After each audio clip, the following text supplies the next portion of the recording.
think the creative mind has always been with me, seeking to express itself as far back as I can remember, even before I knew it was there. As a kid, I would watch cartoons and be fascinated with the characters that were portrayed in these cartoons. And in the twilight hours of the night, I would sit up and draw things that I could remember seeing in the cartoons.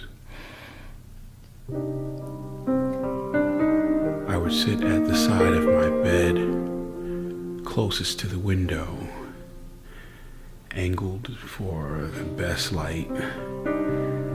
Otherwise, you'd be sitting there in the dark, and almost in the dark, if not for the moon and the street lights that would shine into my window.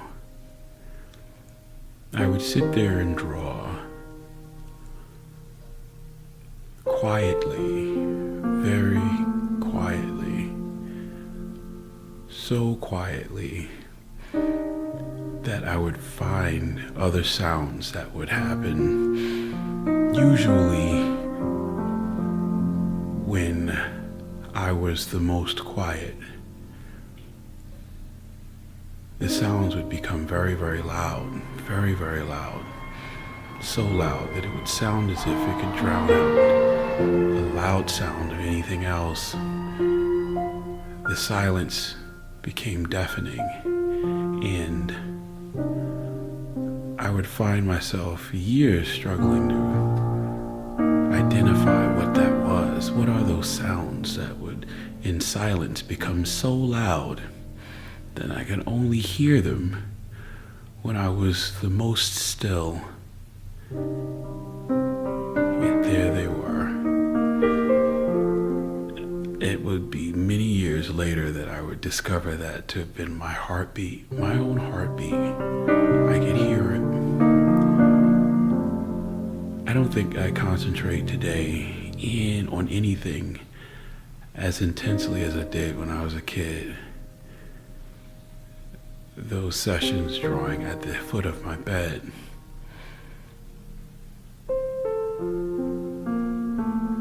My heartbeat.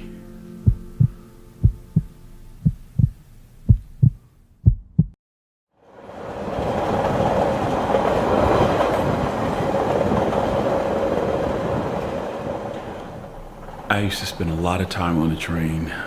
There was a time when I can tell you how to get to anywhere. I almost intuitively understood how to travel. The train was definitely a place where I felt very, very comfortable. But because I drew all the time, there was a time when I would draw all the time. And in an effort to become better, I would find myself trying to fit in, even in free moments, an opportunity to sketch. I used to sketch people and things on the train and just keep it alive somewhere in my sketchbook.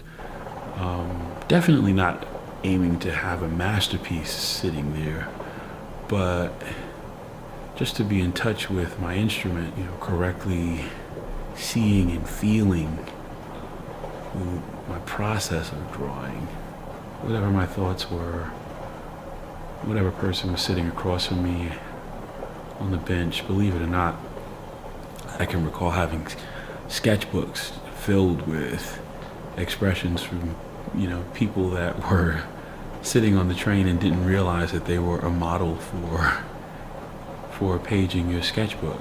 Certainly never a masterwork that I would probably hold on to, but the creative process, the artistic mind, the expression of it, just being alive in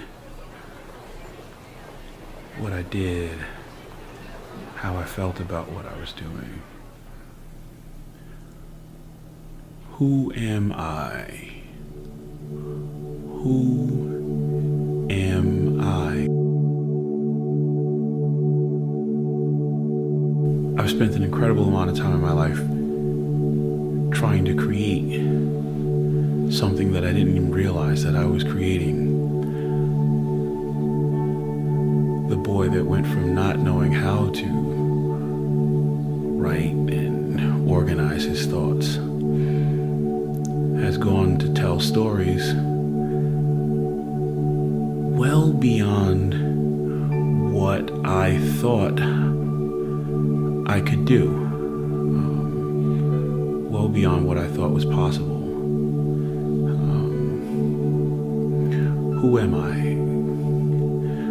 I believe the creative mind has been with me, a constant companion from before I can remember, from before I can recall knowing myself. Before I learned how to write my ABCs, I felt in touch and connected with the creative mind.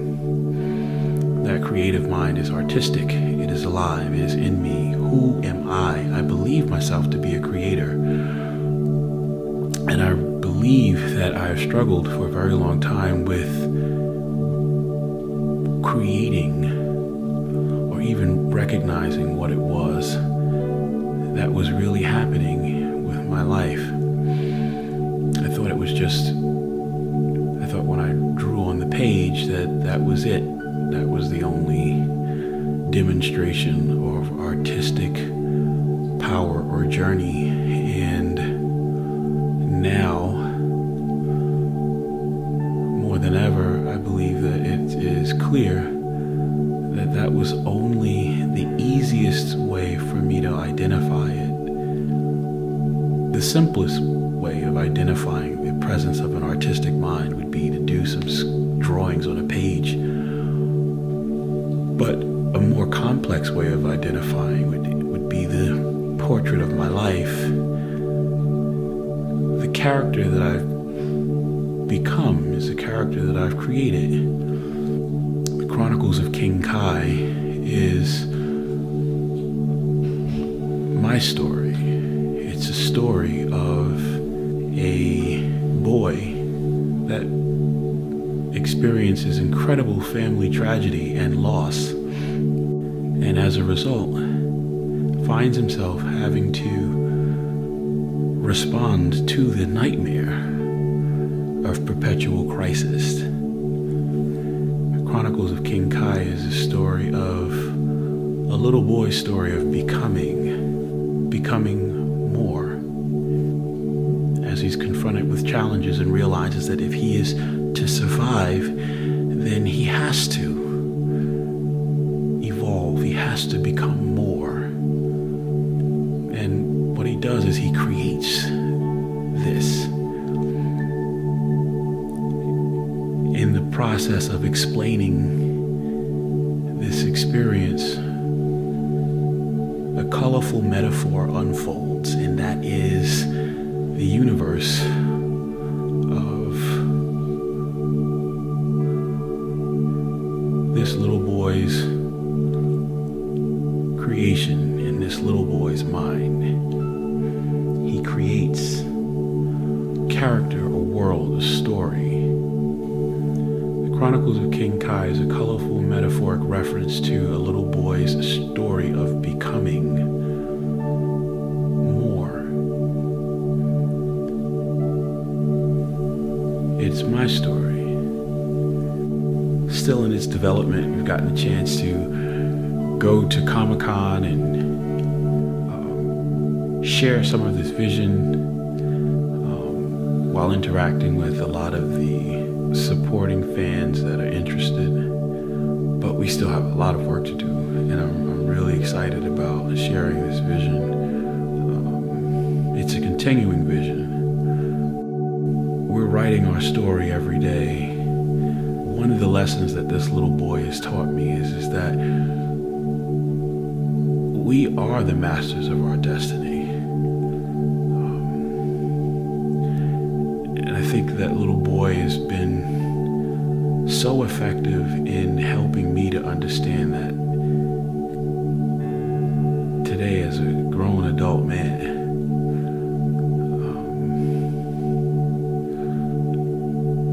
I believe that we are writing the pictures of our lives. We are creating that portrait. And the best is yet to come.